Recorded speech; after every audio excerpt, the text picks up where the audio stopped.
I still don't say it one more time. I'm sorry. I said, if they don't have the waivers, I will come down with them or come up with them. Do they have the okay. waivers?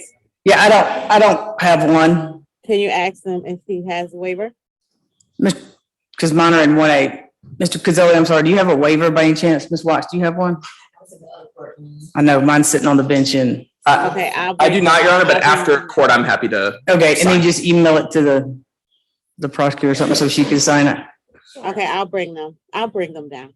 Okay, thank you. You're welcome. Okay. Your Honor, if my witness may be excused. Yes, sir, thank you. Is this, what do I do? I don't know, Mr. Pinella brought it and said, give it Oh, okay, so. to you. So it's y'all's, it's not mine. Yeah, he brought it here, but I told him he didn't have to wait, so he just left it here. Okay, wonderful. Well, if I may be excused, Your Honor. Sure, absolutely. Thank you so much. Good job, outstanding job on that one. Wow. Huh?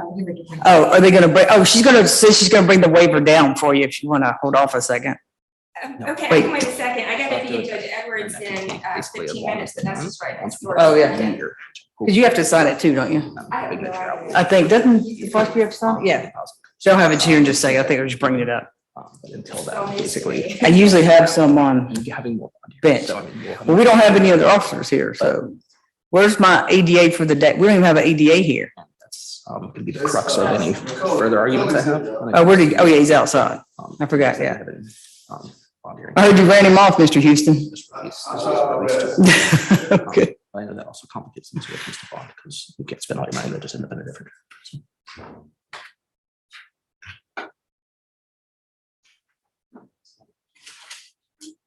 It's going to come down to what they're able to actually prove. Right now, they have enough problem since we talked about but proving something beyond a reasonable doubt, proving that you have exclusive access, for example, is really hard to prove.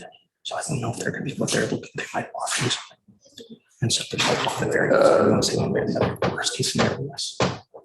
This would be worst case scenario. Ms. Powell, Yes. you can go back, I think, and rejoin breakout room 1. Y'all can just wait in there if you want, you and Ms. Smith, or. I'm speaking your fire a little bit. Okay. I don't see that on my end. All right, I'll just move you folks to another one. Of the parts, and that's just up to you. I'm sure on that, but as you're aware, I'm not going to tell anything else. I'm not looking at the actual. There you go. Okay. Yeah.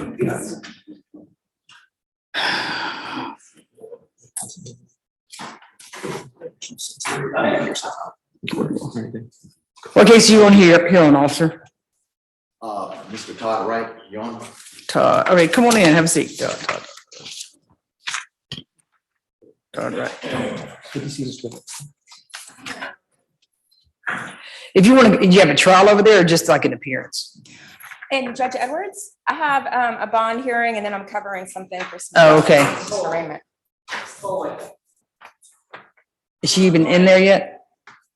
Probably not. Okay. Okay, Todd Wright, right? Yeah, he's here for right. Hey, Ms. Watts, can you do me a favor? You can go that way, right? I don't think so. Oh, open this door. You go tell Judge Edwards. Yeah.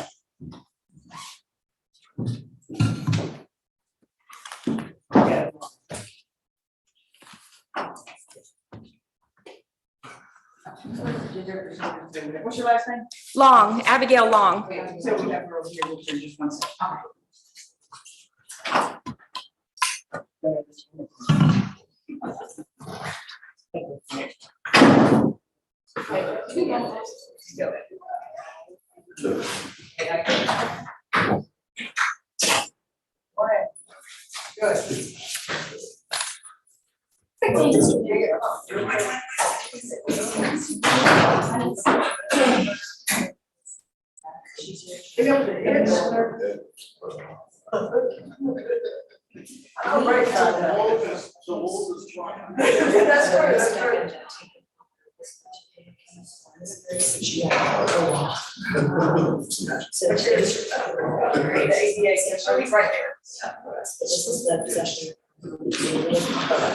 It's just an opportunity for the officer if they are what you I'm the only so this to return Austin. Yeah, maybe, yes.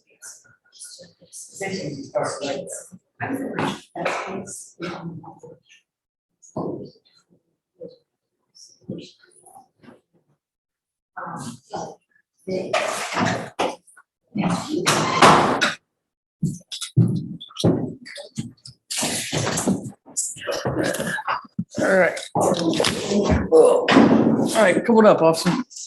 Judge, we still need the breakout room. One more time. We still need the breakout room. I sent y'all to a new breakout room. Y'all didn't join. It never popped up. Yep, I'll send it again.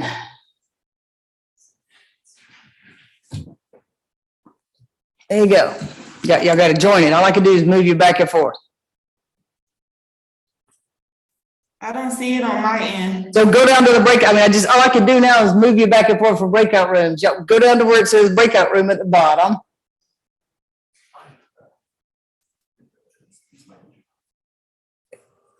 Okay, okay, there we Yeah, go. I'll try it again. There you go. And y'all just come back when you're finished. All right, we got, raise your right hand, officer. You swear firm testimony you're about to give is the truth, whole truth, nothing but the truth. Yes, Your Honor. All right, and state your name spelled for the court reporter. What was that, Your Honor? State your name and spell it. My for name the- is Officer Joshua Phillips with the Union City Police Department. Just spell your name for the court reporter, please. JOSHUAPHILLIPS in Fulton County. And this is, hold on one second. This is Todd Wright. So it's 22 CP 214-725, 135 days without indictment. You got possession of firearm by a convicted felon and disorderly conduct. Mr. McCauley, oh, I thought you were in here. My apologies, Your Honor. That's okay. They're Well, still calling me. so- Let's go on Todd Wright. Okay, I'm ready. And there's nobody, but we're sending them here. Thank you. One quick second, Your Honor. All right. She was bringing it now? Let's watch the form for her son. Okay. It's coming. I'm sorry. They took it down already, so it's coming. Okay, did you tell them 8F though? Yes, 8F. Oh, okay.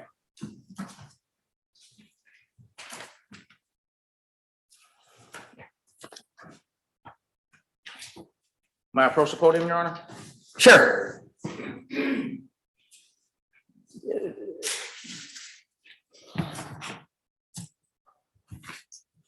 Good morning. Good morning, sir. So where are you currently employed? Union City Police Department. And we were employed with them on December the 14th, 2022. Yes, sir. How did you become aware of Todd Lewis Wright? On December the 14th, 2022, I was dispatched to a medical call at 306 Sunrise Court, which is Shannon Woods Apartments, What county is it in? Fulton County. Go ahead, please. Did you respond to the medical emergency? Yes, sir. And when you responded to the medical emergency, what did you find at that time? I found a gentleman inside his bedroom feeling kind of ill, and his wife trying to treat him. So once he kind of calmed down and he was feeling better, I brought his wife outside and we started speaking. I was telling her things were going to be okay. And while we we're talking, I had my back turned towards the wooded line that is near the apartment area. And while we were talking, I heard voices in the woods coming towards us. There were two voices. And I look back and I see Mr. Todd Wright coming through the wooded area. It's like a gated cut. And I look down, I see him with a gun in his actual hand. And he had the gun in his hand. She seen the gun. She ran back inside, scared. I drew my weapon out and told him to freeze, put the gun down. And at that point, he put the gun down on the ground and I detained him and called for backup. And did you speak with him at that time? Yes. And what did you learn? Well, he kept making a statement saying that he's from Chicago, you know me. And I said, sir, no, I don't. Just put the gun down. I don't know you. Put the gun down. Why you have a gun out of the holster in your hand? Put the gun down. And did you speak with the wife of the person who was was having a medical emergency at the time? Not at the fact that when I actually, when she seen him, she ran back inside. Okay. She just immediately ran inside because she seen the gun. She ran back inside, and then I drew my gun, put him at gunpoint. And was you able to determine that they have a history with one another? Well, I asked him, did he, while we were at the precinct, did he stay in that area? And I believe he told me that he didn't know her, but he stays in the area. He knows people in that area. What time did this occur? This occurred approximately 1947 hours. It was about close to 8 o'clock, 7:45. And I understand you were talking to the lady at the time. Was there anybody else that was out in the apartment complex? No, just me and her at that time.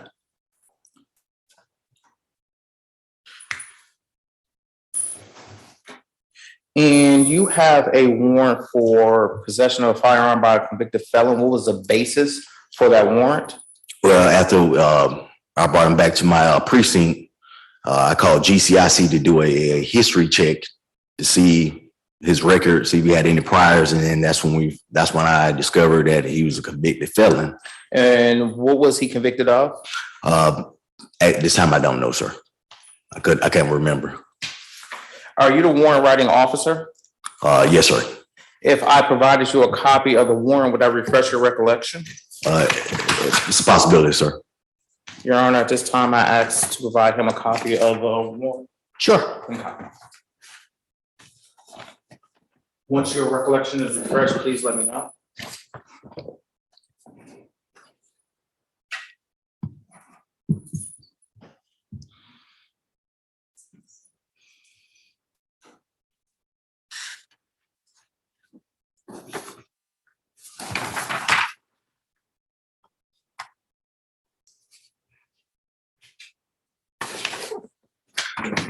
Your Honor, may I approach? Yes. Is your recollection? Yes, I do remember the actual warrant. I just, like I said, I couldn't remember his history of It's what okay. that. So, what was he convicted of? In what county? I believe it was Fulton County. And what was he convicted of?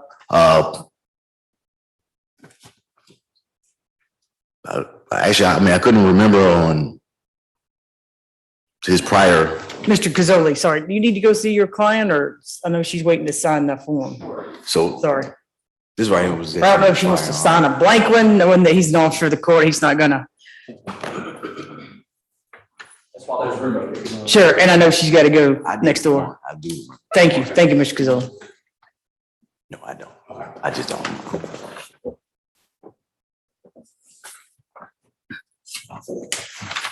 You have a charge, you have a warrant for disorderly conduct. What was the basis for that warrant? Well, the basis of the warrant for disorderly conduct was him acting in a tumultuous manner once the female seen him, the wife, she ran inside immediately. So I believe that was the tumultuous act of him with a gun in his hand, coming through the woods. She ran back inside scared, and she never came back out. Thank you. And do you see Todd Lewis Wright in a courtroom at this time? Yes, sir. Can you please describe an article of clothing? At this time, Your Honor, I ask that all people in the courtroom remove their masks. All right, if you remove your mask, all right, go ahead. You can stand up if necessary. You would like me to describe him? Yes, can you please describe an article of clothing he is wearing? Oh, he's wearing a blue jail jumpsuit, gray long sweat. Maybe once, when you see it, sit down and describe it in the microphone so the court reporter I'm can sorry. hear you. That's okay. He has a blue jail jumpsuit, long gray sweater, dreads in his head, beard. And he's about 6'2". I remember he's pretty tall. Thank you. That's way more than most people do. May the court recognize that he has positively identified the defendant? Yes, so you can place your mask back on if you feel more comfortable. Your Honor, I have no further questions at this time. I will ask the court that I will be asking the officer to read into, I would like the court to take judicial recognition of the criminal history. Okay. Did he mention what it was No, Your Honor. on your warrant? He did It's just on my warrant. It just says that he was convicted felon because once I called Right. GCIC to confirm that, Your Honor. You know what it is? I do not know what it is, Your Honor, and I will be asking I will be asking the court to take judicial notice of the GCIC. You mean the presentment of pretrial? Do you? Yes, Your Honor. I will call on our officer who reads back the GCIC and ask the court to take judicial notice of what the GCIC states. Is the conviction in Fulton County? Yes, it is, Your Honor. I mean, I can take judicial notice of a conviction in Fulton County. But Yes. I mean, I don't, go ahead, Ms. Rosenhoover.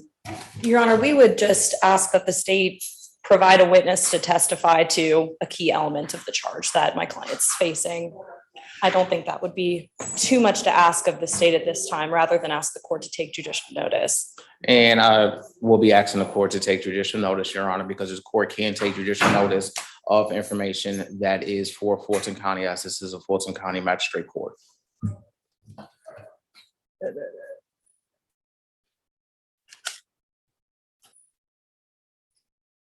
Sorry.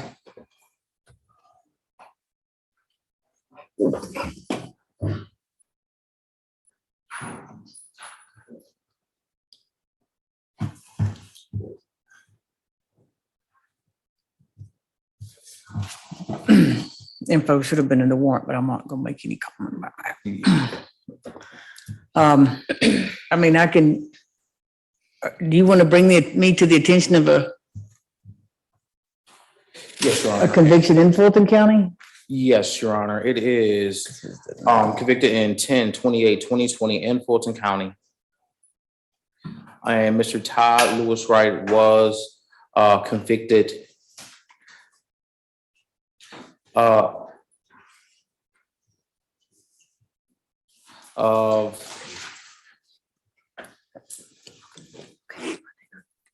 and what he was convicted of, Your Honor, at this time, I am unaware. I'm asking that the court take judicial notice of what is in GCIC. Judge, we'd ask that the state be able to provide a witness to testify to that. If the state's not even aware of it at this time, then I don't see how we can ask you to take judicial notice of it. Yeah, I mean, I know that he said he was told by, so I'll just give you a little hint, officer. Anytime you take out a warrant, you're talking about a convicted felon, you got to put convicted out of Fulton County for this on this date. So you know, later on, just for your own. It's always got to, that's part of one of the elements of possession of fire by a convicted felon. Yeah, you don't even, do you have not heard of GCIC, man? I can go ahead and pull up the GCIC, Your Honor. What I was just asking the court, and I can go ahead and bring attention to the exact what the exact crime is, Your Honor. I'm just asking that the court take judicial notice. If you give me a moment, I can go ahead and tell you what it is, Your Honor. Okay. Okay. I mean, I'm a little bit perplexed at this one.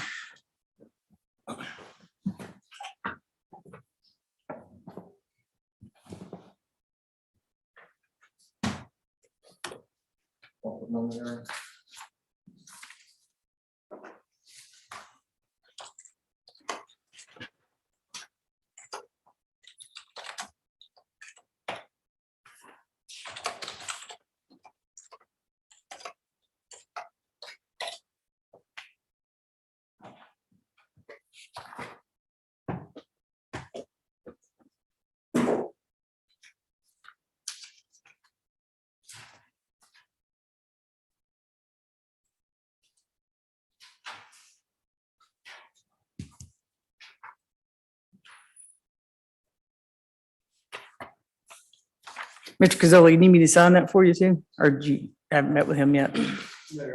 Oh, okay. There's no place for you to sign. I think I just have. Oh, yeah, I guess, yeah. Why do I always think it was me? And then we give it to you. Oh, okay. Just have whatever the next break is. Oh, okay. You already got signatures. Oh, okay.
Your Honor, my GCIC is not pulling up. At this time, I would like to call Officer Shirley Gordon. All right. Ms. Gordon, raise your right hand. You swear a verb testimony about gives truth, whole truth, nothing but the truth? I do. All right, go ahead. What The is the defendant criminal has history? 41 cycles, beginning in 1999. He is a multi-state offender with arrests from the states of Ohio, Tennessee, and Georgia. Last arrest was October 13th of 2020 from Fulton County on a violation of probation under case 17 SC 154253. The underlying charges were willful obstruction of law enforcement officer and possession of a firearm by a convicted felon. Record also indicates one prior felony conviction from the state of Ohio outside of the 10-year period, a 2015 felony conviction from Fulton County for aggravated assault, family violence, a 2019 felony conviction from Fulton County for willful obstruction of law enforcement officer and possession of a firearm by a convicted felon. That is the same case as the last arrest. Record All right. indicates a holdout of a Clayton County. Nothing further to add, Your Honor. All right, thank you. All right, anything else? Nothing else at this time, Your Honor. All right. Thank you, pre-trial. Go ahead. Unless you have questions for Ms. Gordon. I do not judge. Okay. She should be excused. Go ahead, Ms. All right. Rosenberg. Good morning, Officer Phillips. Good morning, ma'am. I just have a few follow-up questions for you. Yes, ma'am. The medical call that you responded to, was that a completely unrelated incident? Yes, ma'am. Okay. And were you able to determine that those individuals you were interacting with didn't know the people coming out of the woods? Correct. Okay. The area that you were standing in, were there lights on around you? Very dim. Very dim? Correct. Okay. How many lights? Maybe 3 lights, because there's an apartment complex, so they have the small porch lights. Okay. About how big was the parking lot that you were standing in? We weren't in the parking lot. We were actually in front of the parking lot was behind the apartment. So we're more in the front because it's 2 apartments almost joined together, but it's a gate that divides the apartment complexes. Okay, understood. And the wooded area was behind the gate? Yes. And there's a opening which Mr. Wright came through. Okay, and he was with one other individual? Yes. Okay, what was that individual's name? I'm not sure it was his girlfriend. Okay. And when they emerged from the woods, were they running? No, ma'am. Were they shouting? No, ma'am. Okay, and you said that you observed Mr. Wright with a handgun. Yes, ma'am. Okay, and it was down by his side, In his hand. Yes, ma'am. and his hand against his leg. Yes, ma'am. Okay, he wasn't pointing it at anyone. No, ma'am. Okay. And then you said that the individual you were speaking to ran away. Yes, ma'am. Okay. About how far away was Mr. Wright from you when she ran away from you? We're approximately 30 feet. 30 feet away? Okay. And when you ordered Mr. Wright to drop his weapon, he complied. Yes, ma'am. And he did that immediately. Yes, ma'am. And then he was placed in handcuffs? Yes, ma'am. Okay. And the reason for that was what? Disorderly conduct. Okay. And you asked him questions? Yes, ma'am. Okay. Was he Mirandized? I can't remember at the time, ma'am. Okay. You were wearing a body cam at the time? Yes, ma'am. That's been preserved in evidence? Yes, ma'am. Okay, so all those statements that may have been made would be preserved. Yes, ma'am. Okay. I don't have any further questions. All right, anything else for this officer? No follow-up, Your Honor. All right, stay safe out there. Thank you, sir. Yes, Your Honor. Thank you. All right, go ahead with the argument. Defense first, Judge? Yes. Okay, or state first? Go ahead. Just Okay. whichever. Judge, with respect to count 2, disorderly conduct, we would ask that the court dismiss that for a lack of probable cause. There was no testimony that this officer gave that my client acted in a violent and tumultuous manner. It's his testimony that he complied immediately, that he was just walking in a wooded area. And when asked on direct why disorderly conduct was charged, the officer said that it was because the woman he was with ran away. In no way is that an element of disorderly conduct, that a different individual, not the officer himself, is afraid. So Judge, we'd ask that that count be dismissed for lack of probable cause. All right, Mr. McCauley? Yes, Your Honor. Walking out of a wooded area into a apartment complex, Your Honor, and with a gun at your side, Your Honor, that is a violent and tumultuous manner to carry a gun, Your Honor. This is it's night and there's people outside at the time. And when with the sight of it, somebody was affected by his actions. It was holding a handgun is not the problem, but holding it in a tumultuous way in which you are walking out of a tree line into a common public area shows that you are not handling it properly, and that is a tumultuous manner to handle a firearm. I ask that you find probable cause for both charges. All right, I'll find probable cause for possession of firearm by convicted felon, but I'll dismiss the disorderly conduct. He was given $11,000 good bond, which would now make it $10,000 good bond on April the 6th. Would you want to be heard on that bond again?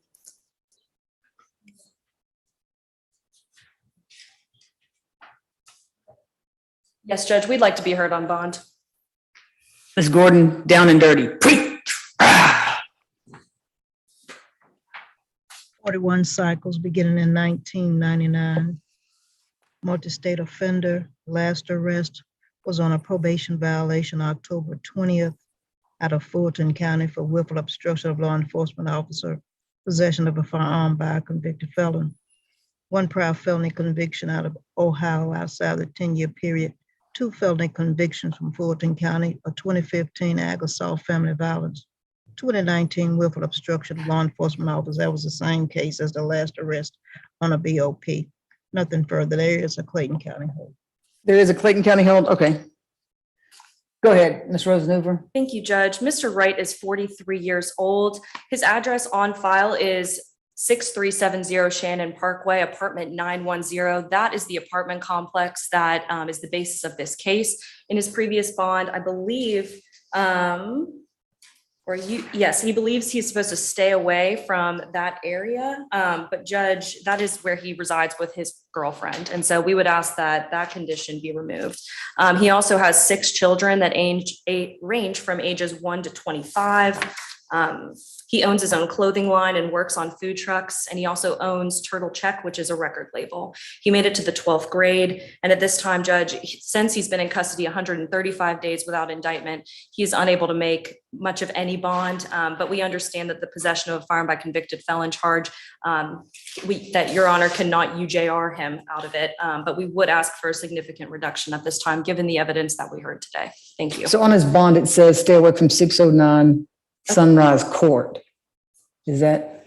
So it's a different, it's the same apartment complex. My client's telling me that that's the same general apartment complex. I haven't had a chance to verify that, Judge. but he's telling me that he wouldn't be able to return to his Oh, so address. is there like two entrances or something? Oh, okay, I got you. All right, Mr. McCauley? Yes, Your Honor. What we are concerned about is this isn't his, he is charged at this time for possession of a firearm by a convicted felon, but it seemed like he has another actual conviction for that. We are concerned for the public safety, Your Honor, and we would defer to the court in regards to the amount of bond. All right, no drugs unless prescribed, no alcohol, no weapons. So we'll remove the stay away from Sunrise Court, or we'll remove that part, and let's see. An ankle monitor. We'll do an ankle monitor with the 24-hour curfew, court, lawyer, medical, employment. As long as you supply the name of your employer, proof of employment schedule, and the exact location you'll be working, you'll have 48 hours to have that ankle monitor placed on your ankle after you get released from your hold, okay? And we'll do a $7,000 good bond. Best of luck to you, sir. All right, so is the officer here now for Leslie Cook? Thank you, sir. Stay safe out there. Judge Manning? Is the officer here on the Leslie Cook case? Judge Manning? Uh-huh. You did say remove the stay away from 609, correct? Yeah, just remove from 609. Okay, thank you. And apologies, I should have said this earlier, but for the court reporter, this is Sarah Rosenhuber on behalf of Samantha Beck. I'll be handling all of her positions. I can spell my name if necessary. Yes, please, thank you. Yes. Last name is Rosenhover. First name Sarah with an H. Thank you. Yes, ma'am. Mr. McCoy, do we have anything on the officer on the position for Leslie Cook? Any information at all? Because I think Mr. Houston has something in a. Position number 4, Leslie Cook. Uh-huh. I have not had personal contact with him. And Your Honor, I did receive a phone call while I was questioning the witness. Can I reach out to my investigator and return this phone call? I don't know if it's from them, Your Honor. Okay, And I'll be right quick, right outside, Your Honor. okay. And what case are you here on, officer? So I'm ready in regards to position number 8. Uh-huh. And also in regards to position number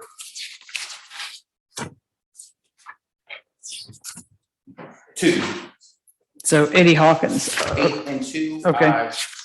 In position number 7, Your Honor, Uh-huh. I talked to the officer last night, and he is aware. So Okay, we'll see who that was so we can come back and get Mr. Houston out of here because he's got somewhere he's got to be. we are receiving, sir. So, Ms. Smith, are you, I did get a chance to speak with him, Your Honor. okay, so as soon as he gets in, is he waiving his presence? Yes, we did speak about it. We are waiving. What's that? I said, yeah, we did speak about it. We are waiving. Okay, but he's obviously there so he can listen, right? Ms. Powell, that's the answer for Ms. Powell. Well, no, so, sir, step back up from the camera, not you. I want to see Ms. Powell, not you. So much for that. So Ms. Powell, if you want to during this, since Ms. Smith's going to waive his presence, feel free just to keep the camera off, but he can sit there so he can hear, okay? Okay. Okay, and Mr. McCauley will be back here in just a second. What's going to be next, Judge? Well, yes, you can shut the camera off, Ms. Powell. As long as he can hear, we're good. So as soon as Mr. McCauley gets back, we've got, what did we say? Brian Bella and Eddie Hawkins. So you can bring Brian Bella up and we'll hear from what he's got on Mr. Houston's when he comes back in.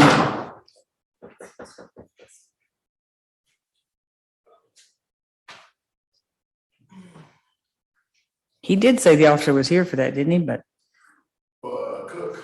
Brian Bella. Oh, yeah, Oh, he went outside. Okay. I believe so.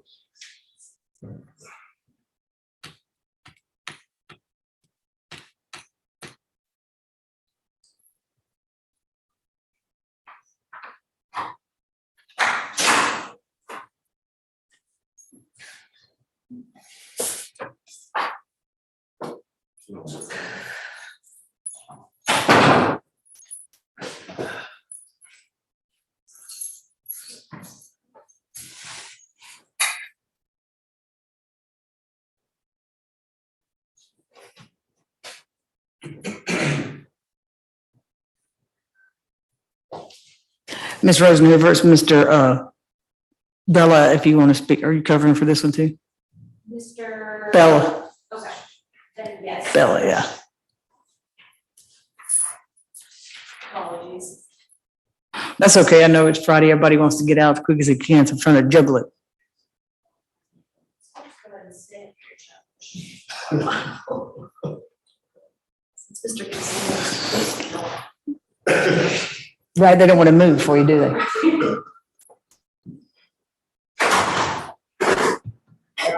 My apologies, this was set already. I don't know if the state brought this to your attention, but position 6 was dismissed for warrant of prosecution, I think, a couple of weeks ago. Nice, thank you. Okay, so you're on here, officer. Brian Bell. All right, you can come on up here.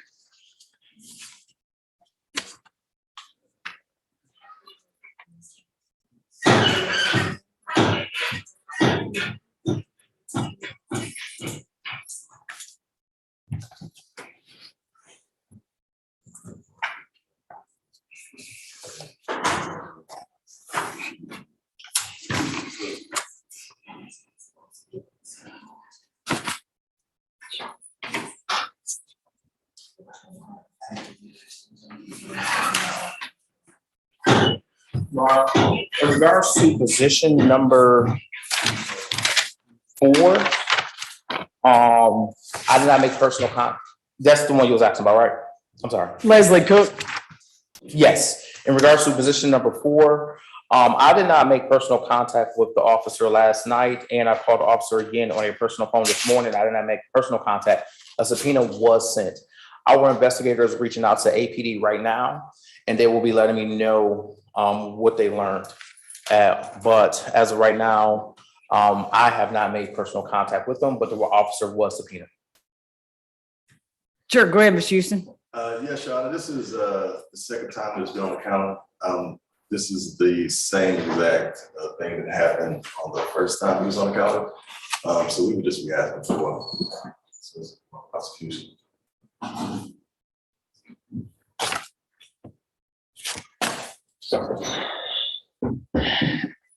Yeah, we're gonna have to. We got no choice. That's the second bite of the apple the officer didn't show, so it'll be dismissed for warrant of prosecution. What's that officer's number? Because I always love to send that email to APD chief. Hold on 1 second.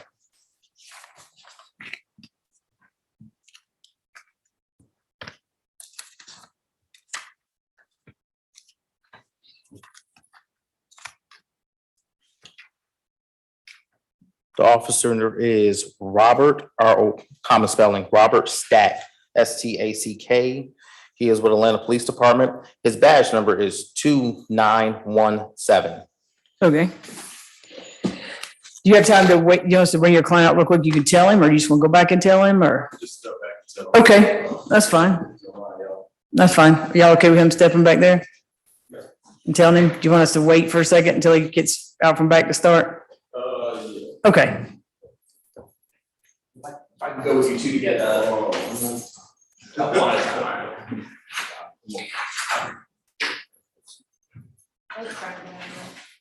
And Judge, with respect to position 3, Ms. Beck indicated that she sent Your Honor an email about a pending ex parte on the 24th of April. She's asking for a 3-month reset date so that she can hopefully get the report back before then. All right. Ms. Watts. Which case is this? Position 3. Yeah, position 3. You need to just go to 3 months out. Mbeshi, yeah. 3 months out. So that's 22CP214772. First name Kapuma, last name Mwembeshi. Ms. Rosenhoover from Ms. Beck. There's an ex parte pending, so they're asking this be reset 3 months out. So I have a court date of July 28th, the Friday at 1 p.m. That works. Thank you. July 28th, 1 p.m. Okay, thank you. Thank you, Judge. Thanks. Leslie Cook, so that's 22 CP 214861. Leslie Cook was dismissed for the officer's second time to fail to appear. Ms. Hollenbeck, make sure you put that on there, that this was the second time this was set for the officer to appear, and the officer was a no-show.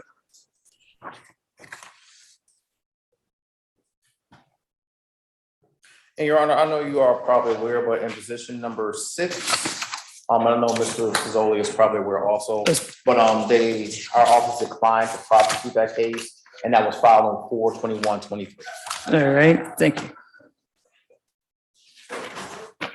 So I believe, Your Honor, we are moving forward in regards to position number 8 and 2.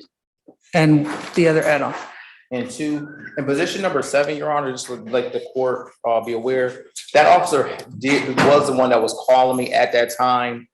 So I believe he is. He can jump on Zoom. Yeah, so. I mean, I don't want him to break his neck getting here. Let him jump on Zoom. Yeah, but I just want to let you know that he had made contact with me.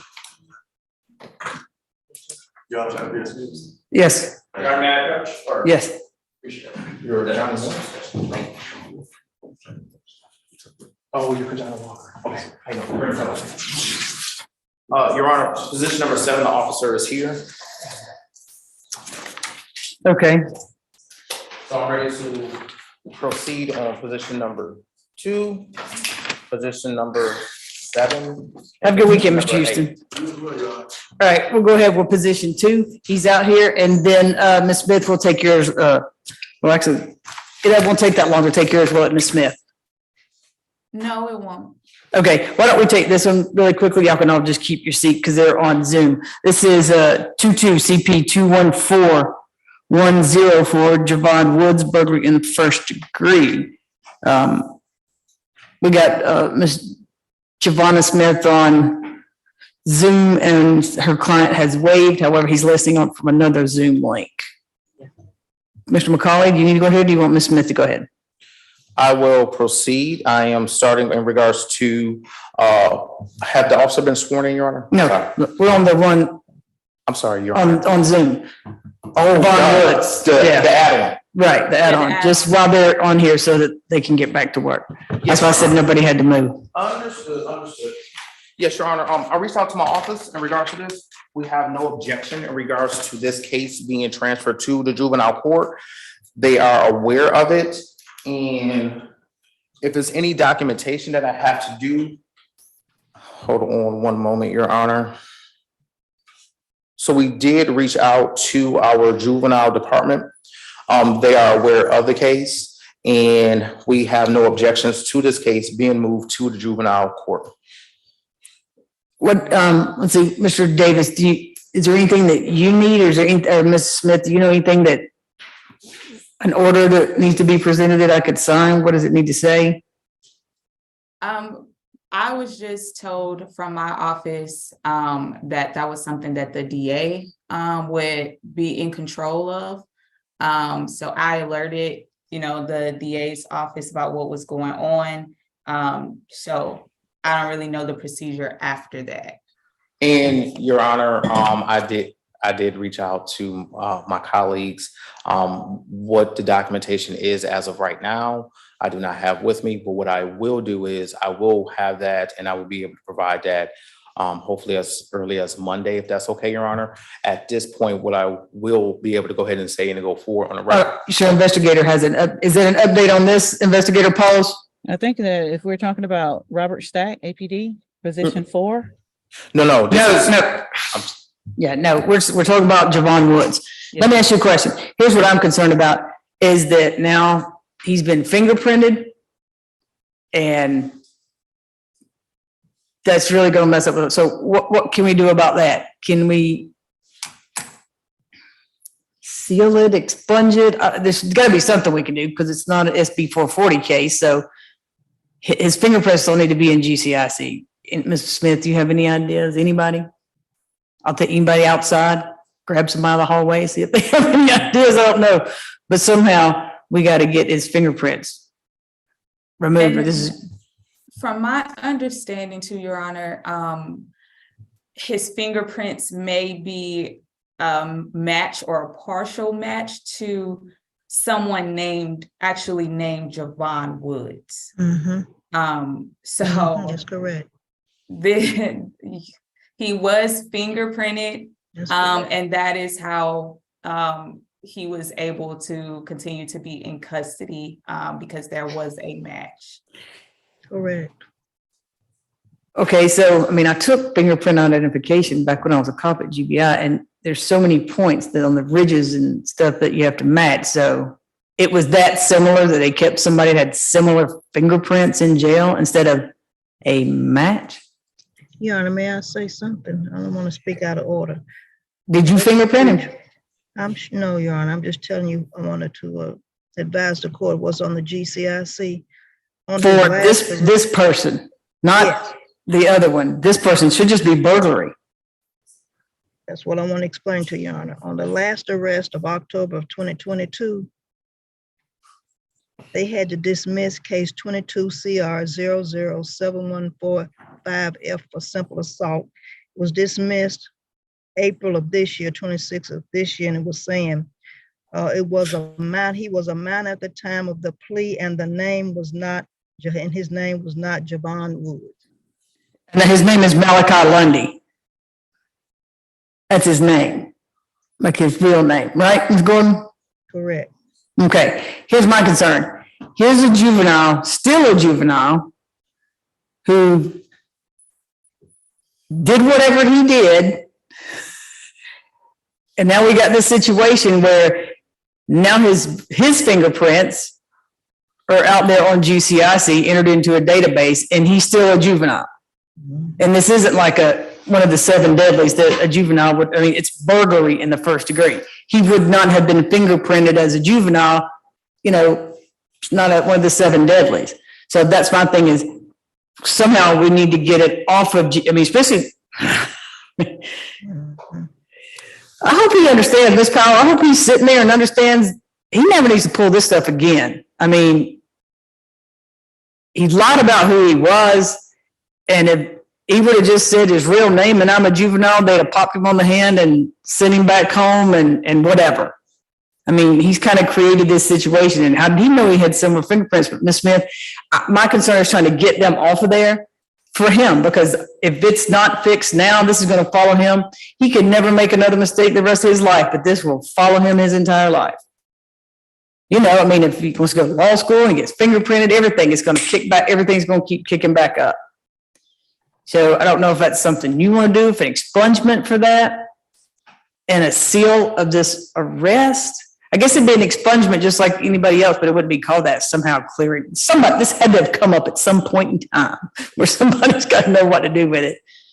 And what I would do, Your Honor, I did not bring that up in regards to my office, in regards to the fingerprinting. No, I was thinking about that because he's still a kid. Yes, but both my deputy know in regards to this. Tom knows about this, Brad knows about this, they both know about it.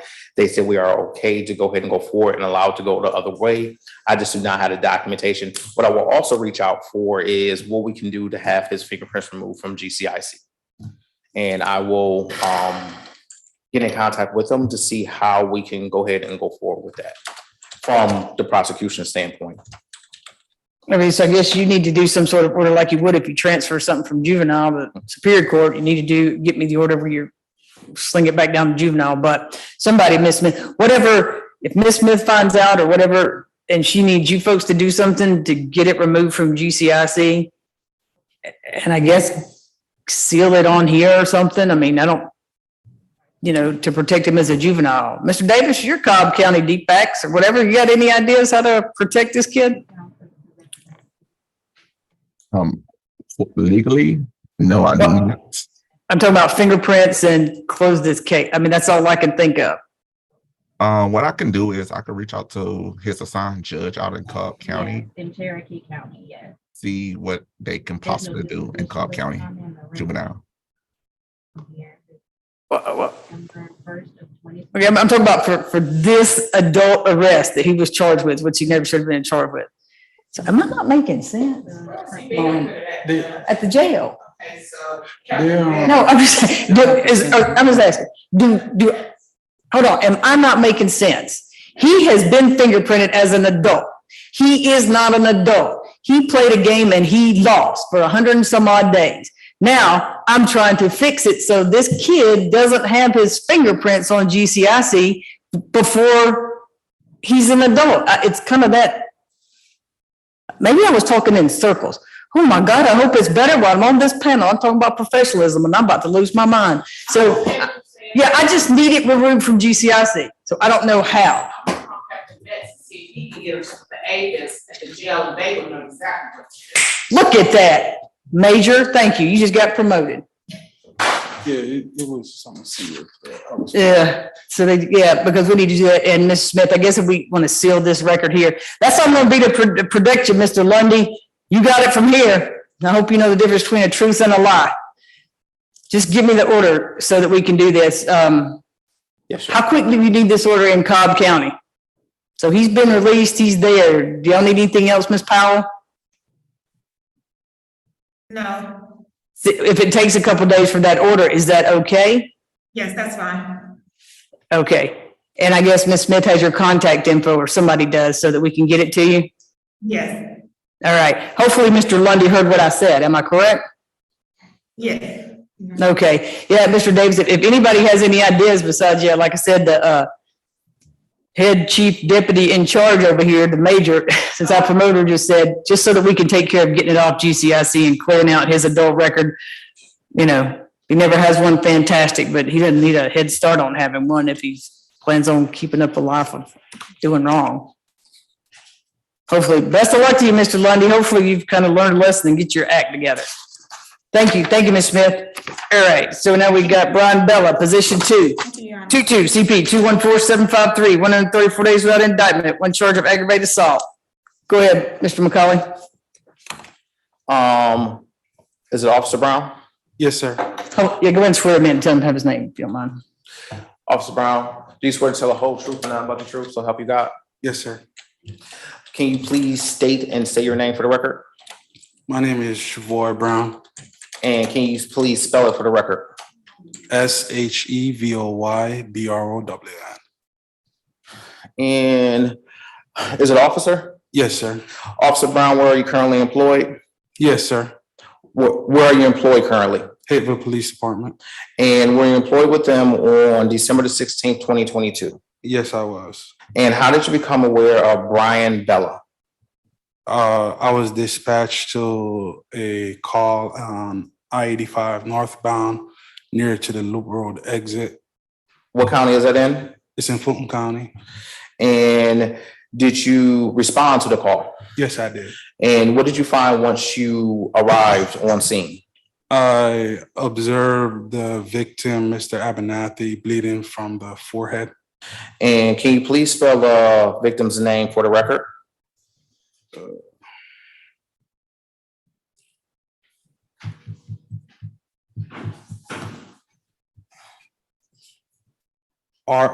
RICHARD, Richard Abernathy, ABERNATHY. And now that we have his name for the record, you said you saw him bleeding? Yes. And what did you do once you saw that? I started EMS. I started EMS to the location, and he told me that the suspect is on his bike trying to ride away. And who told you that? Mr. Abernathy. And after you learned that, what did you do? I went looking for the suspect. I had another officer stand by with Mr. Abernathy, and Mr. Bella was trying to get away on his bike. And were you able to catch Mr. Bell? Yes, I stopped him, asked him to come down from because the ramp was set up like there's one down here and there's one above. So he was trying to get away on the upper ramp. So I told him to come down, get off his bike. I detained him and asked what was going on. Okay. So what happened?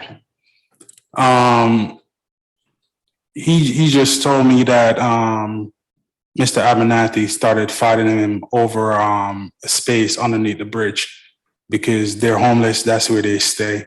So they were fighting over a spot underneath the bridge. And did you speak to Mr. Abernathy? Yes, I did. And what did he say occurred? He said he was sleeping underneath the bridge on his side, and Mr. Bella came, started disturbing him, agitating him, and he said Mr. Bella, they had an argument. Mr. Bella took a red brick and hit him upside the head with it.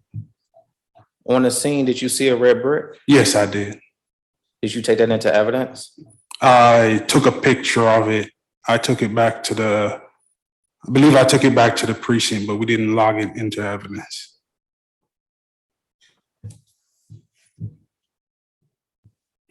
Was there any witnesses to this? Yes, there was a witness, Jody Johnson. Can you please spell that for the record?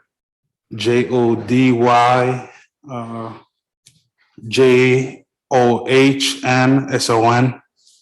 And did you speak with is that a Mr. or Miss Johnson? It's a man. Okay. Did you speak with Mr. Johnson? Yes, I spoke with him. And what did you learn after speaking with him? He stated that Mr. Bella came to his side also trying to bully him over his area. And he said instead of arguing with Mr. Bella, he walked off to de-escalate the situation. And did he see the altercation in between Mr. Bella and Mr. Abernathy? He did not observe it, but he heard them scuffling over on the other side because there's like a sheet that separates both sides underneath the bridge. And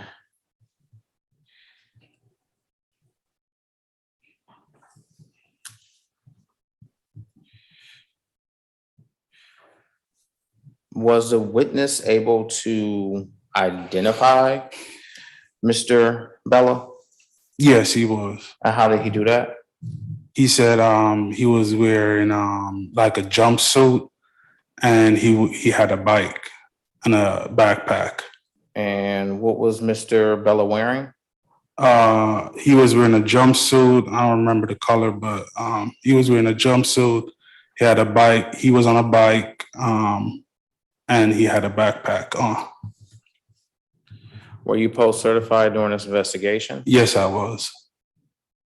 And did Mr. Abernathy identify Mr. Bella? Yes, he did. And how did he identify Mr. Bella? He said he's a white male on a bike with a backpack. And you said did he point in his direction? Yes. Okay. Is that where Mr. Bella was? Yes, he was on the upper side of the bridge.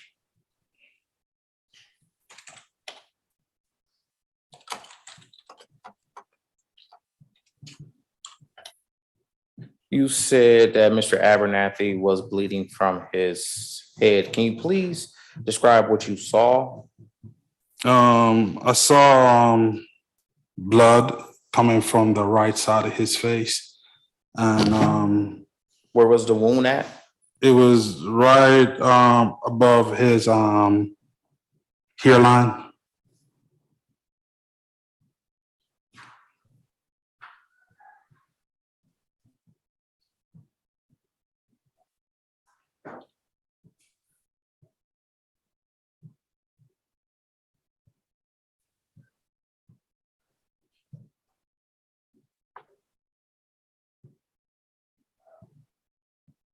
And through your investigation, did anybody else describe the scuffle? What elevated it or what occurred? Did they explain what happened between the scuffle and then this elevation?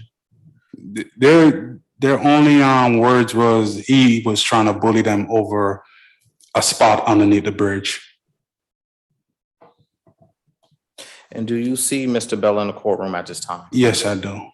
Can you please describe an article of clothing he is wearing?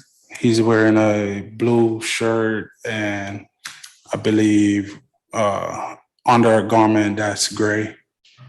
May the court recognize that he has positively identified the defendant. Noted.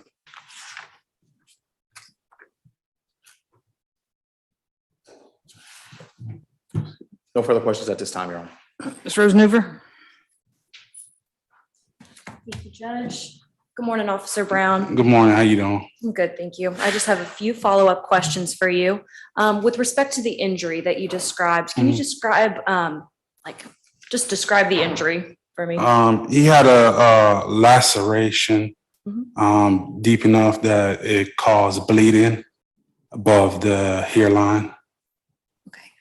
About how long was the laceration? I wouldn't be able to tell you because I had somebody else stand by with him while I was trying to get Mr. Bella. Okay, and how many officers were with you? I believe it was 2 other officers. Did they write reports in this case? I don't believe they did because we had a lot going on that night. It was calls back to back. Were all of you wearing body-worn camera? Yes, we were. Did any of the witnesses provide written statements? No. And were you the only officer that spoke to both Mr. Abernathy and Mr. Johnson? There was other officers there that possibly spoke with Mr. Abernathy. Mr. Johnson, it was just me. Okay. And were you also the only one who spoke to Mr. Bella? I can't recall. There were other officers there, but I don't know if they had any, because I was going back and forth trying to get both statements. Okay. Can you describe for me just the layout of the area you were in? I know that Mr. Abernathy was on the side of the road, correct? Mm-hmm. About how far away was that from where the alleged incident occurred? Oh, I want to say about 50 yards. About 50 yards. And then about how far away was my client when you located him? He was right above the bridge from where the incident happened. When you spoke with him, did he have any visible injuries? He had like a scratch mark on the left side, like bruising on the left side of his face. Okay. Did he say how he got that mark and bruising? He stated that Mr. Abernathy scratched him while they were scuffling. Okay. Did my client say when in time that happened? While they were scuffling under the bridge. Okay. Did my client say that Mr. Abernathy provoked him and attacked him first? No, he just told me that he and Mr. Abernathy got into fighting and Mr. Abernathy punched him in the face and they started scuffling. Okay. And you also mentioned that Mr. Johnson did not observe the actual incident, correct? No, he did not. Okay. Was Mr. Bella Mirandized when he was arrested? I can't recall if I did. If he was, that would have been preserved on your body-worn camera though, right? Should be. Okay. And you said you took the brick back to the precinct? I can't recall. I can't remember. It was a lot going on that night. I was basically by myself. Okay. I understand. Do you remember how far away the brick was from where the alleged incident happened? Probably only like 2 feet away. But you are sure that it was never logged into evidence, correct? Like I said, I can't recall. Okay. I don't have any further questions. Thank you for your time. Anything else on direct? Nothing else on the record, Your Honor. This officer be excused. Yes, officer can be excused. All right, stay safe, officer. Thank you. Argument. Judge will submit on the evidence. All right.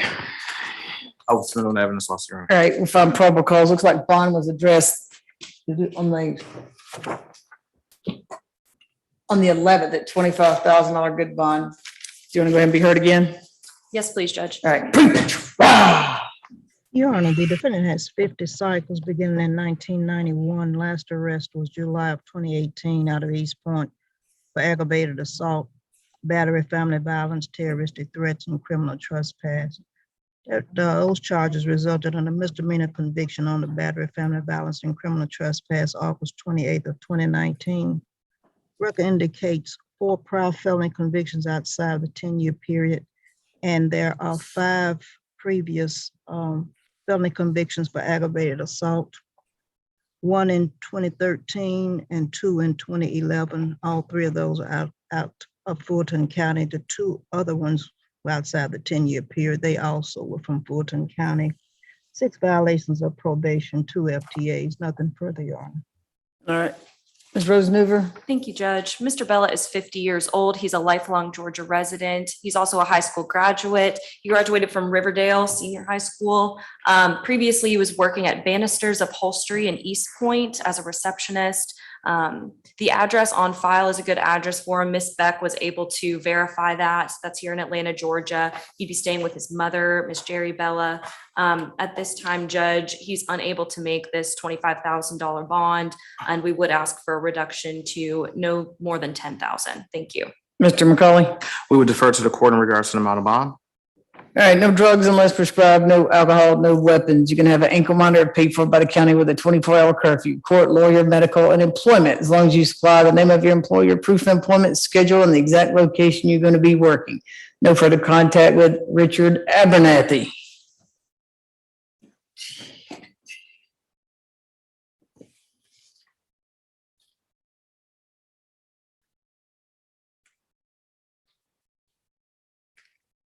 Well, it looks like this happened. I can't pinpoint this, so stay out of Hapeville, Georgia. Stay out of the city of Hapeville. $17,000 good bond. Best of luck to you, sir. Thank you, Judge.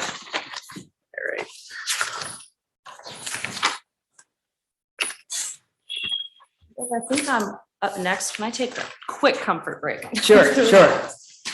You know what? Is that okay, ADA? Yeah, I think I might take a move on. Yeah, what'd he say? He's gonna call me back. Okay. So it looks like the other arrest is still on there. So something needs to get all these on here because Judge Richardson did a dismissal of a accusation and a plea, but it still shows up on here. Your Honor, what I'm gonna do is because I had reached out and like now that they know there, so they said, okay, we can go ahead and get over there, we'll get the order in. But I understand that we gotta go ahead and do the documentation for this as well. I understand that too. Judge Manning, What's that? I wanted to know the reason for the reset on case 214772. I mean, I didn't have my hearing this day. have no idea what you said. It was pending the evaluation. Okay. Okay, thank you. You're welcome. Just ask them to reset. Why would you reset? Oh. I don't know. Let me turn these things up. I got them up high, but it sounds so muffled. I should give it to you and let you turn them up and down. I can do it from an app on my phone. See, I should let you be the holder of my phone so you can turn my hearing aids up. But then you go outside and it's too loud. They adjust automatically, but sometimes it needs me to like turn them up a little bit.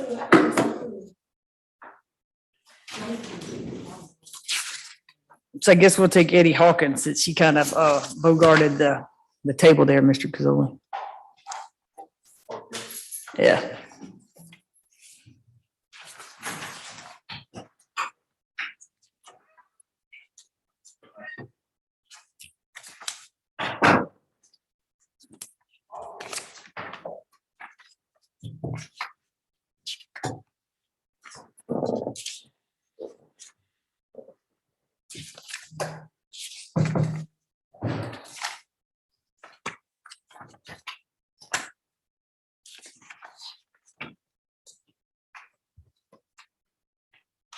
How you doing, sir? Good, how you doing? Pretty good. All right.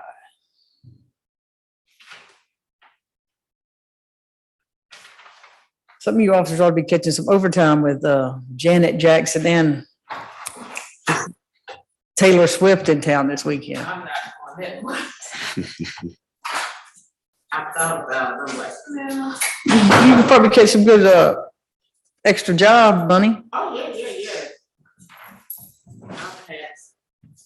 It's too much. Too many people, a lot of traffic. Yeah, that's true. Oh, that's fine. I thought about it though. Or did you have big money and you got tickets to Janet? Oh, no, I don't spend my money like that. She go. I tell you. You're going to see Taylor Swift, Miss Rosenhuber. You're smiling big, so you got tickets. You heard that. Yes, Your Honor, I am.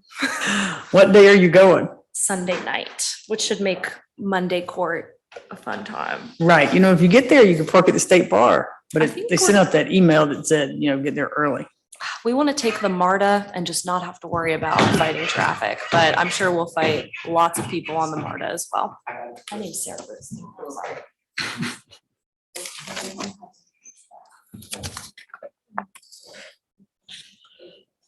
We'll go ahead and swear you in, officer. If you raise your right hand, you swear firm testimony you're about to give is the truth, whole truth, nothing but the truth. Yes, ma'am. All right, if you want to state your name, spell it for the court reporter. Name is Braxton Walker, Braxton. Last name Walker, Walker. All right, this is 22 CP 214922, Eddie Hawkins, 127 days without indictment, theft by shoplifting felony. Right now, he's got a $1,000 good bond as of April the 11th. Go ahead, Mr. McCauley. Yes. Officer, where are you currently employed? Union City Police Department. And officer, are you the warrant writing officer in regards to the case before the court at this time? That's correct. Officer, what is your first name? Braxton. And officer, on your arrest warrant, there is a different name. It's an error within the department. They got my name as Brandon, okay, but it's actually Braxton. We don't have a Brandon Walker. Okay, I just want a clarification in regards to that. So you are the warrant writing officer for this. What is your badge number, sir? 1007. Thank you. Were you employed with Union City Police Department on December the 22nd, 2022? Yes, sir. How did you become aware of Eddie Hawkins?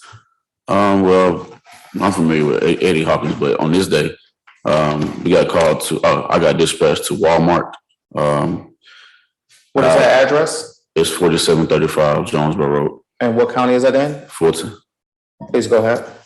Met with loss prevention. They advised that they observed Mr. Hawkins on camera. He went to the men's department inside the location and selected multiple clothing items, totaling an amount of $161.94. He then concealed the items into a book bag that he had and attempted to walk out the door, passed all points of sale, and walked out or attempted to walk out the door and was met by loss prevention. And how were they able to determine the cost for the items? They took the items. They got the items back from Mr. Hawkins, and they, I guess, rung them up. And did they have any video of what occurred? They do have video, yes, but I did not watch the video that day. And did you speak with the loss prevention officer? Yes. You said you know Mr. Hawkins. How do you know Mr. Hawkins? Mr. Hawkins is well known in Union City, you know, just walking around. Sometimes you might sit out at the gas station, might talk to him. Very nice gentleman. Yeah. Okay. And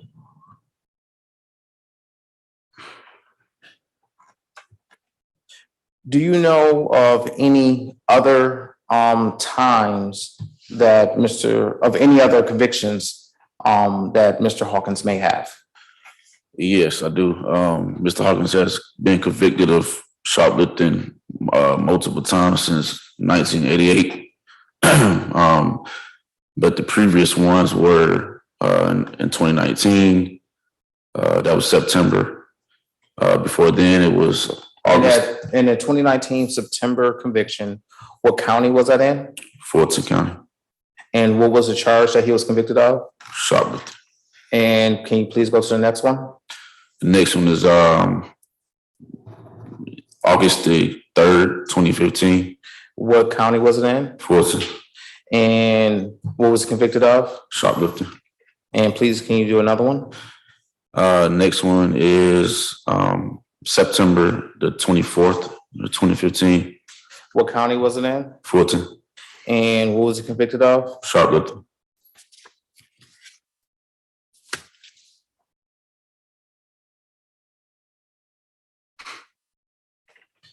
Did the loss prevention officer identify Eddie Hawkins as the person who committed shoplifting? That's correct. And how did he identify Mr. Hawkins? She identified him by viewing him on the camera and stopping him in person.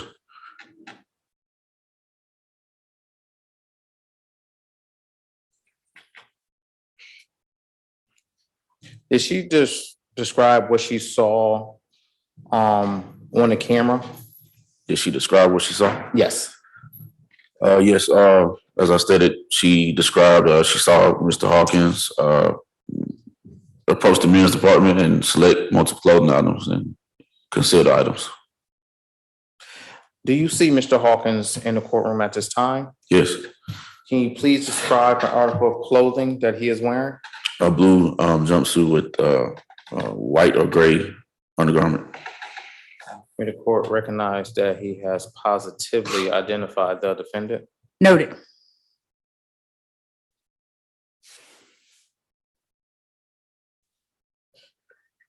And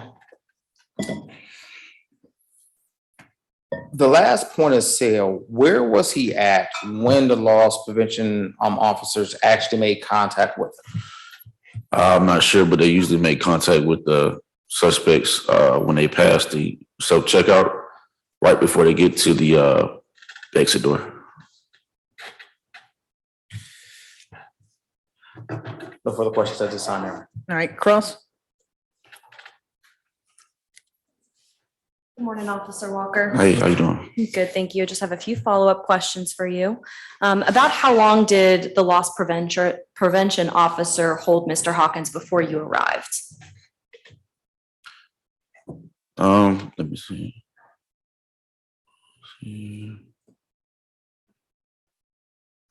I'm honestly not sure. Maybe 10 to 15 minutes. Okay. Not sure. Did that officer write a report?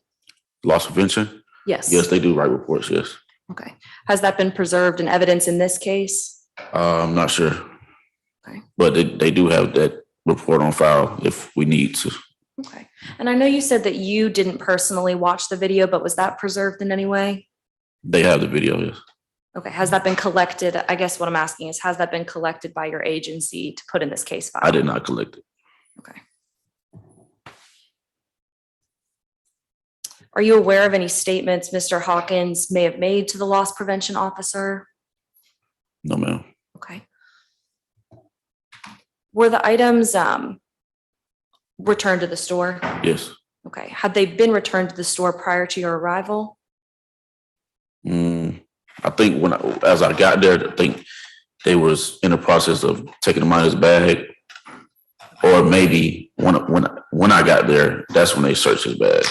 Because I don't believe they search people's bags until officers get there. Can you describe what specifically was pulled out of the bag? Clothes. Okay.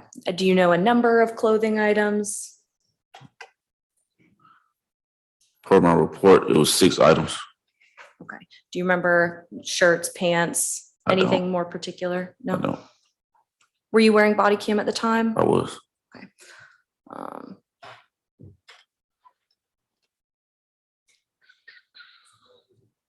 Were there cameras near the points of sale at the Walmart?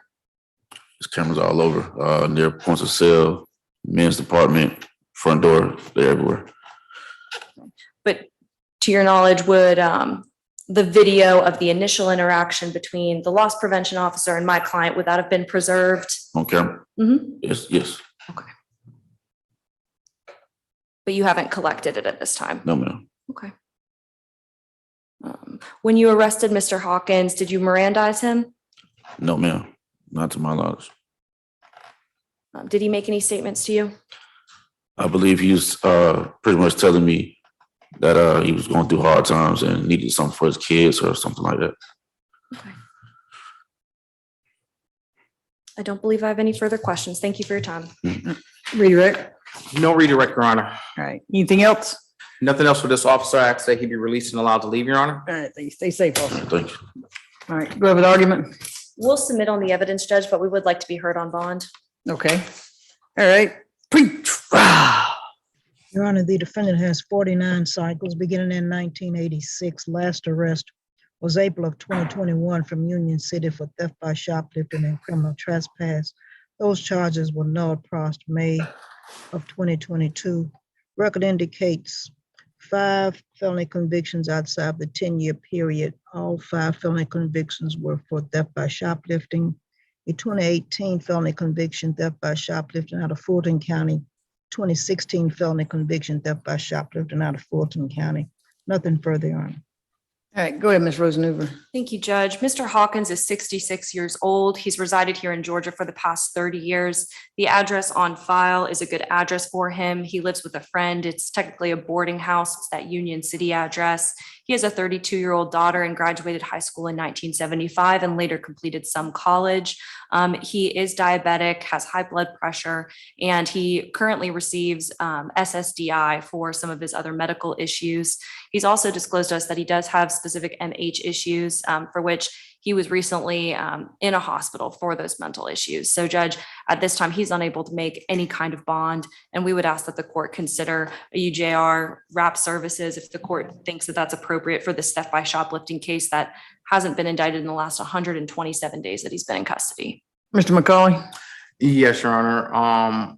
We will defer to the court in regards to the amount of bond, Your Honor. All right, let's see. No drugs unless prescribed, no alcohol, no weapons. Stay away from all Walmart stores. Stay away from, sorry, the address. Stay away from 4735 State Route 138 in Union City. That's the Walmart store there. So you can't go back to any Walmart store. So how about a UJR through pretrial level 1 with wrap services? Best of luck to you, sir.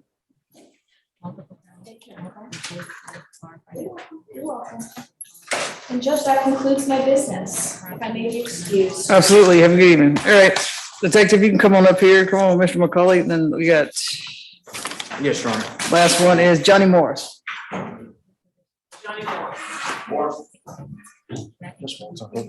a good one.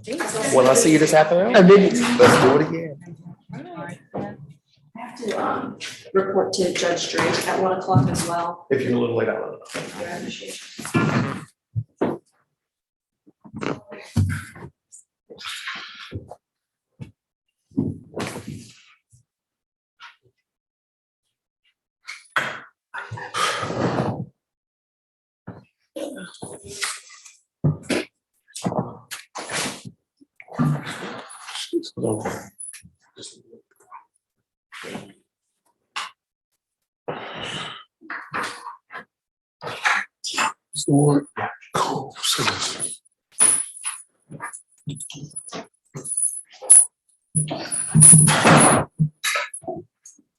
All right, this is 22 CP 214872 Johnny Morris, 129 days without indictment, financial transaction card theft. There's a $2,000 good bond.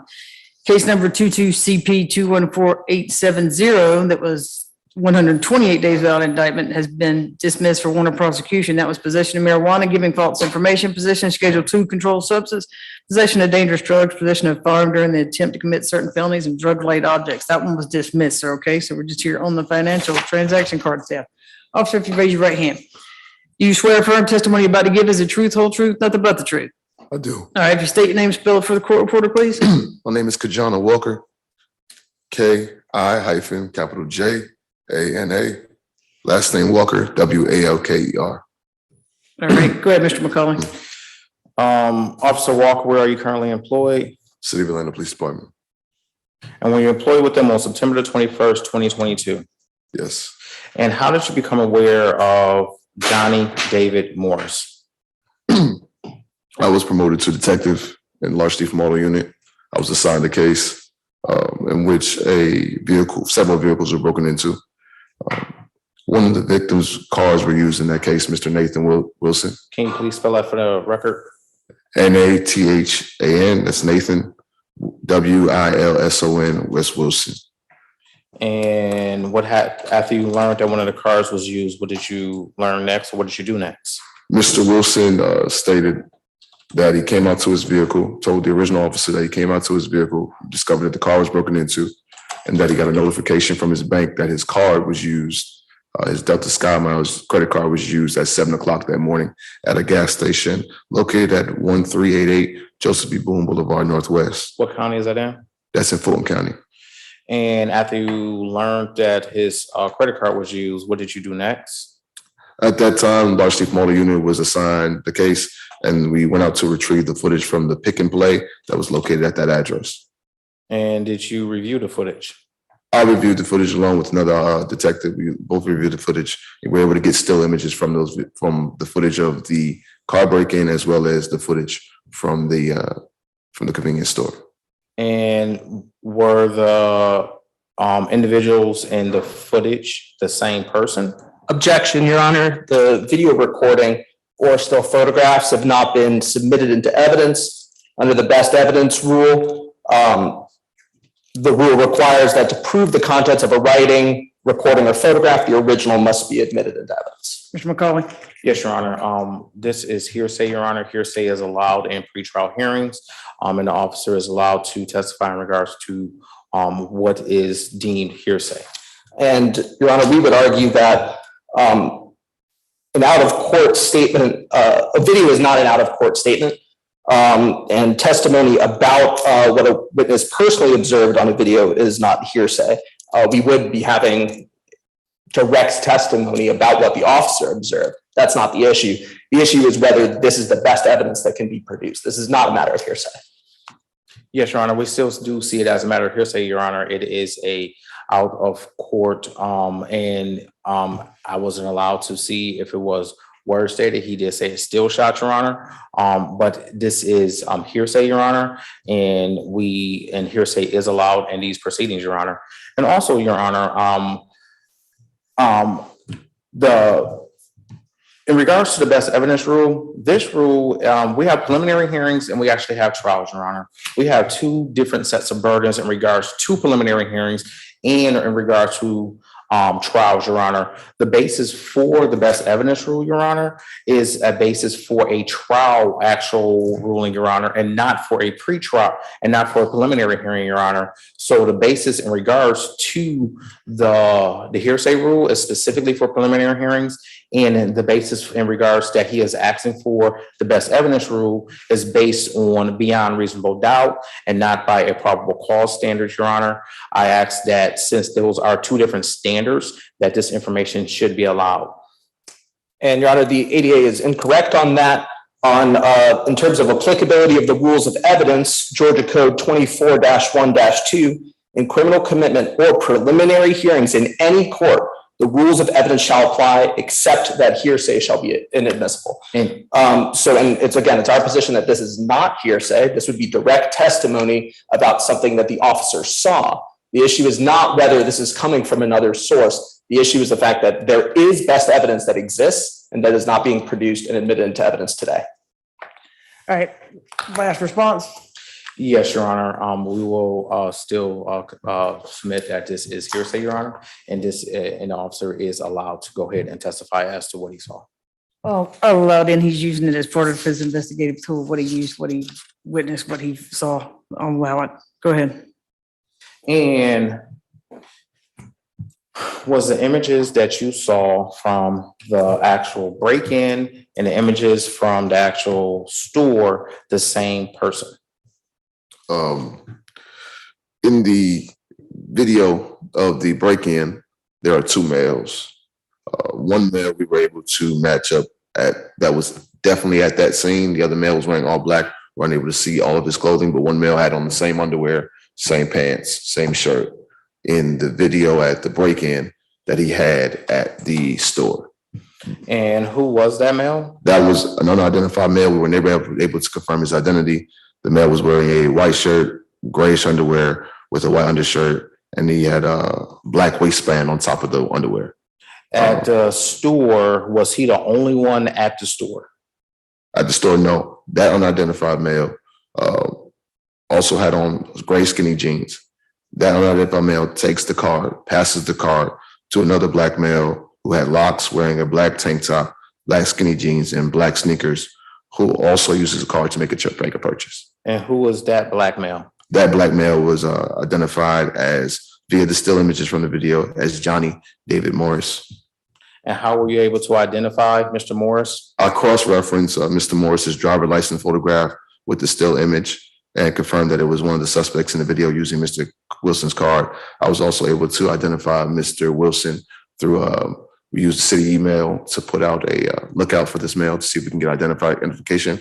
Officer Miro had made contact with the male recently, and Officer Miro was able to say, hey, this is Johnny David Morris. He gave his name, his date of birth, and I was able to go back and verify that information that he gave to me by watching his body camera footage, as well as going back to Mr. Morris's driver's license photo. And do you see Johnny David Morris in the courtroom at this time? Your Honor, I ask that all people in the courtroom remove their masks, please. Everybody remove their mask. You can stand if necessary. Yeah, Mr. Morris is the young man that was wearing the blue shirt with locks. May the court recognize he has positively identified the defendant. Noted. Was you able to determine, did Mr. Wilson give Mr. Morris permission to use his debit card? At the time of the initial report, Mr. Wilson advised the officers that he gave nobody permission to use his card, that his card was used without his knowledge at that location. Was you able to determine, was there a relationship between Mr. Nathan Wilson and Johnny David Morris? I was not, no. Was you able to determine that there was a relationship between the unknown male that was unidentified and Mr. Wilson? At this time, no, we still haven't identified that male. So I wouldn't know whether or not Mr. Wilson has a relationship to that male or not. I do know based on the video, Mr. Wilson said that he didn't know that no one was supposed to break into his car and take his stuff and then use his car.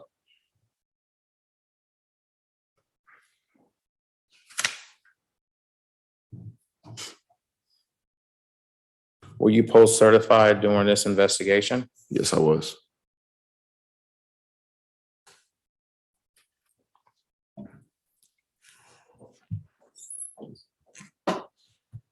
I have no further questions at this time, Your Honor. All right, Cross.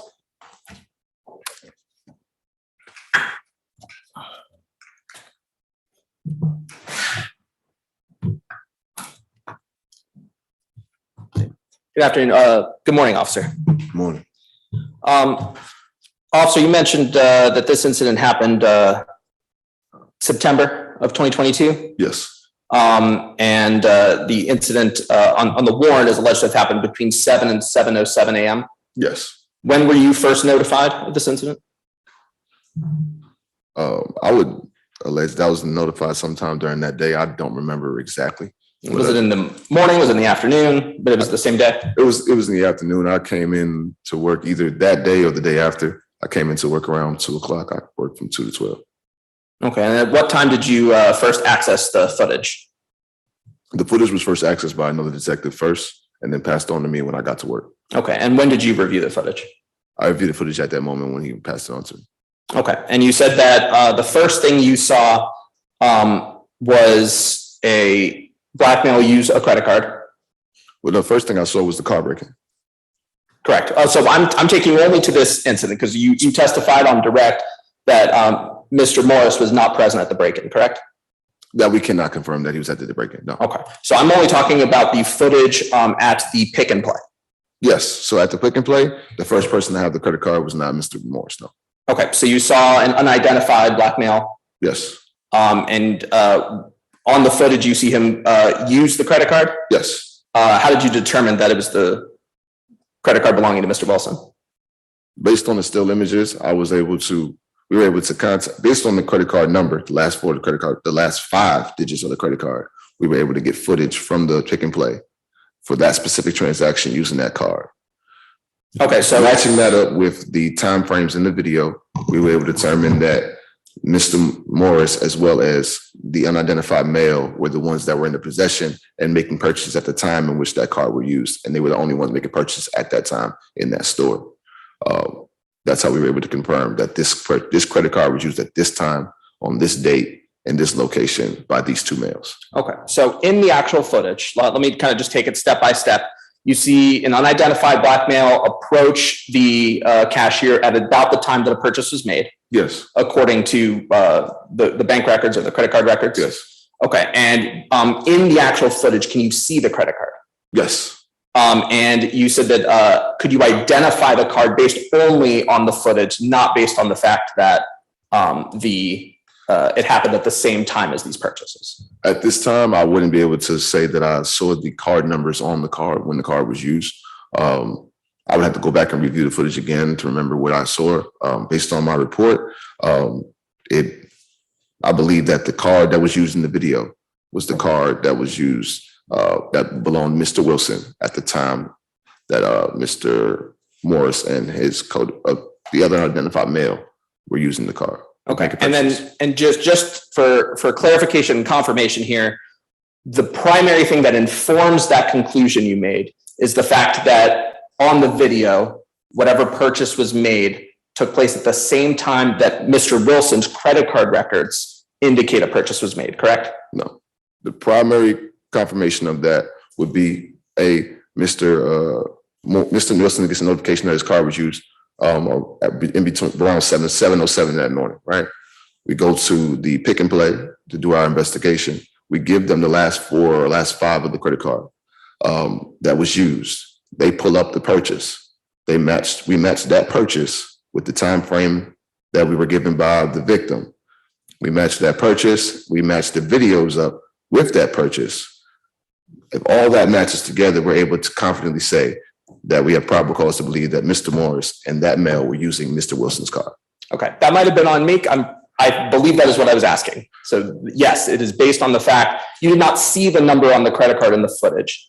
You just matched up the fact that he used a credit card at this time and that the records indicate that Mr. Wilson's credit card was used. I wanted to make sure we clarified that it was not just the records of Mr. Wilson's bank account. Oh, sure. But it was the records of the store as well. Okay, we're on the same page.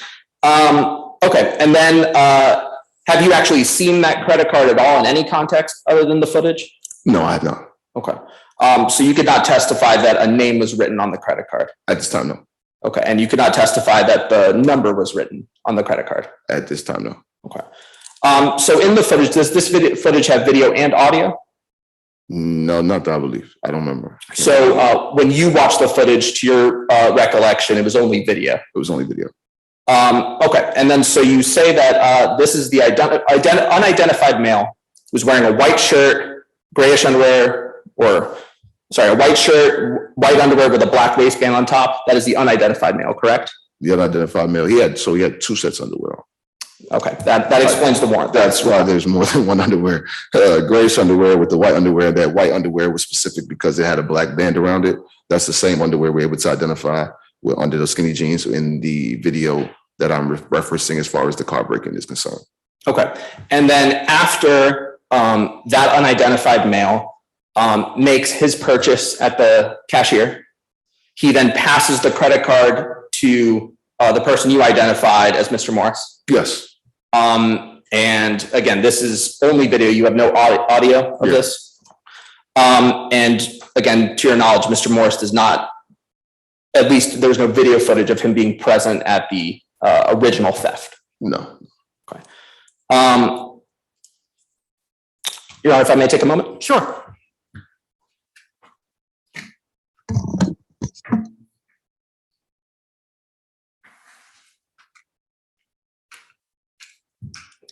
Were you able to recover the credit card? I know you said you haven't seen the card, but do you know if you or your office was able to recover the credit card? Not to my knowledge at this time, no. Okay, nothing further. All right, anything else on direct? No redirect, Your Honor. All right, thank you, officer. Stay safe out there. Thank you, appreciate it. All right, argument.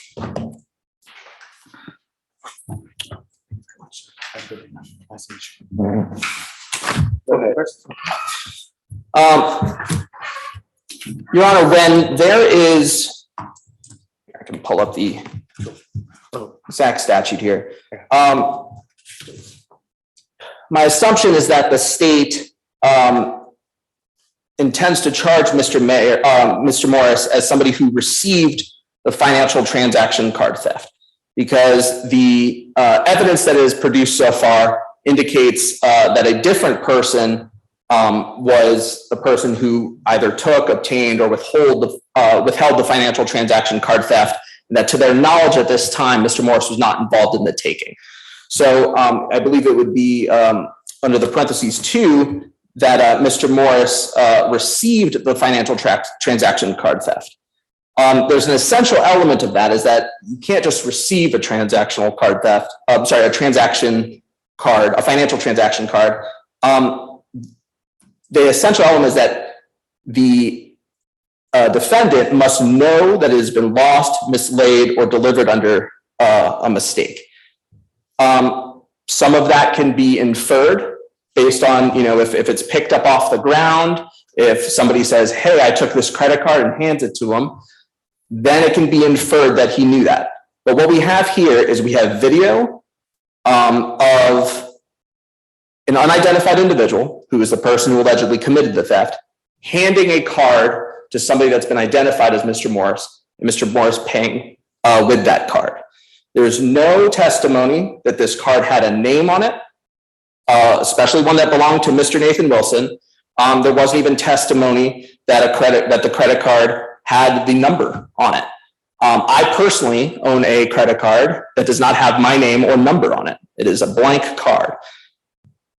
In this case, without any audio, without any other evidence, without testimony from witnesses or anybody who was present, what we have here is we have an unidentified person handing a credit card to somebody that was there with him, and then that person, being Mr. Morris, paying with that card. It's our position, Your Honor, that is certainly not probable cause of him having knowledge that this was a taken card. And I'd argue not even remote evidence that this is someone who has knowledge. So for that reason, we're asking for this case to be dismissed. Mr. McCauley? Yes, Your Honor.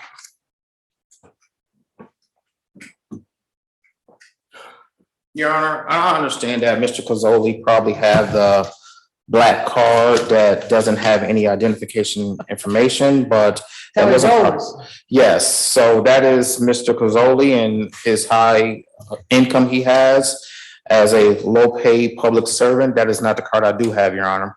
And that is not the card that the victim had in this case, Your Honor. He had his card stolen, and Your Honor, the identification by the officer of the person who was there and broke actually into the vehicle was the exact same person that was at the pick and play, Your Honor. And the defendant the other person was unidentified, Your Honor. I am not saying that it is a defendant. I'm saying it is probably more likely than not that he was the other person at the actual break-in, Your Honor. He was given the card at that time, Your Honor. So he did receive that financial card, Your Honor. And also, Your Honor, it is quite misleading, or he was misled at that time, Your Honor, because somebody used the card and then gave it to another person, Your Honor. I believe that with that information that occurred, the officer was able to look at the victim's actual bank information, and actually the time that this occurred. He was able to go ahead and do the look at the actual store where it was used at, and the times did match. And then he was able to identify a person who took the card from the actual vehicle, and he was the exact same person at the store, Your Honor. The defendant was aware of what was going on. The card was placed to him, and with that, Your Honor, he did use the card under those pretenses, Your Honor. I ask that you find probable cause for the charge before the court. Go ahead, Mr. Pizzoli. Your Honor, a portion of that argument was discussing how a person took the card, brought it in and paid with that card, and we're not disputing those facts. Under testimony today, the witness said that that person was not Mr. Morse. Mr. Morse was a different person that was in the store. He was not identified, at least positively identified, in any previous case. And if the state can prove that at a later time, they can always bring this back. But as of right now, we have Mr. Morse, who is not in any evidence before this incident, being at the store and paying with a card that so far has no evidence on it. And Your Honor, it may be easy for the state to assume that it has a name and a number on it, but that is not in evidence. That is simply not in evidence. The witness was here. He said he could not see a number. He could not see a name. He has not seen the card and later shown that it had a name or number. So it's our position, Your Honor, that there's nothing that the state has provided today shows that Mr. Morris had the requisite knowledge to have received that card knowing it was stolen.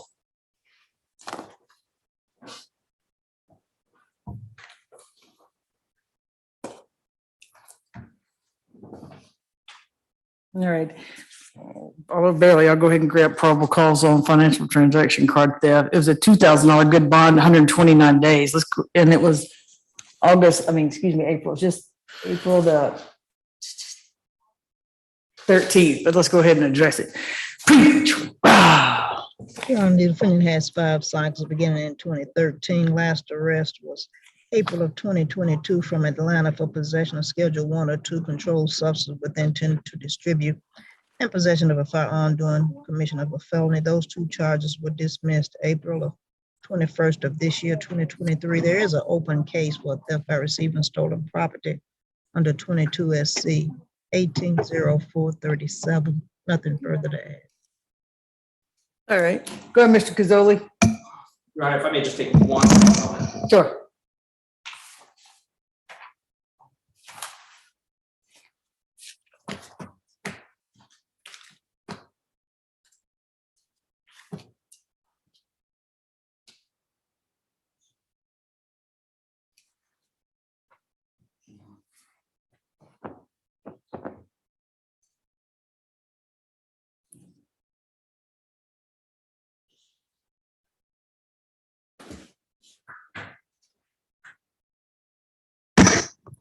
Thank you, Your Honor.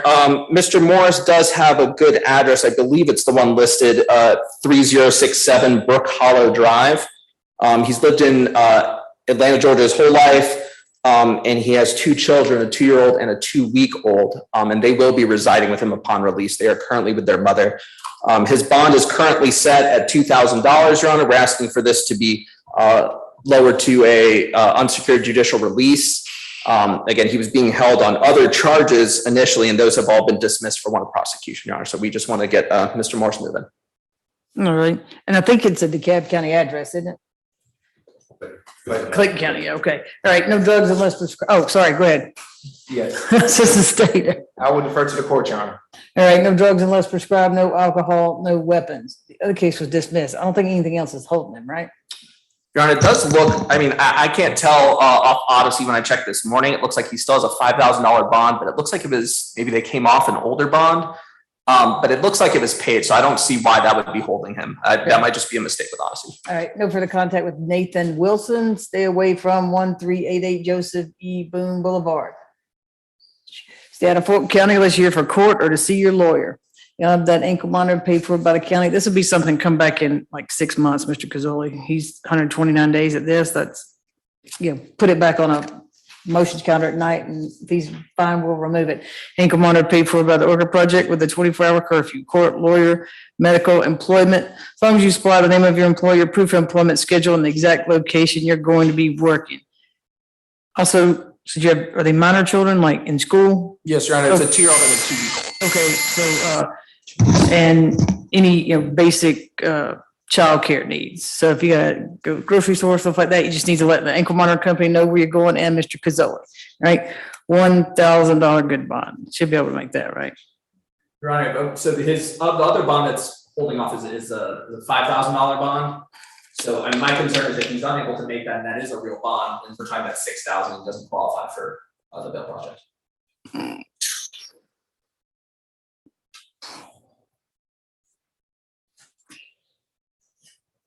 If it was only 1,000, it would be fine. Yeah.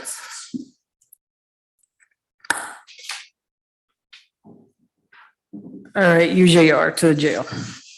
Best of luck to you, sir. All right, and for Ms. Hollenbeck, we took care of Mr. Woods. We took care of position 1, Todd Wright. We took care of Brian Bella. Position 3, there's an ex parte was reset, Leslie Cook, that's dismissed for warrant of prosecution. We took care of Tajon this morning.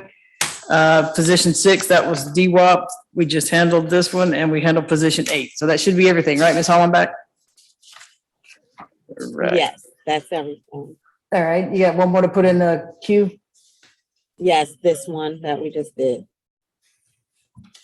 Okay, anything else? Nothing else from the state, Your Honor. Thank you. All right, thank you. Have a good I see you on Tuesday. Exactly, have a good one. Thank you, Judge. Have a good weekend. What's that, Ms. Gordon? Thank you, have a good weekend. Have a good weekend. All right, I'll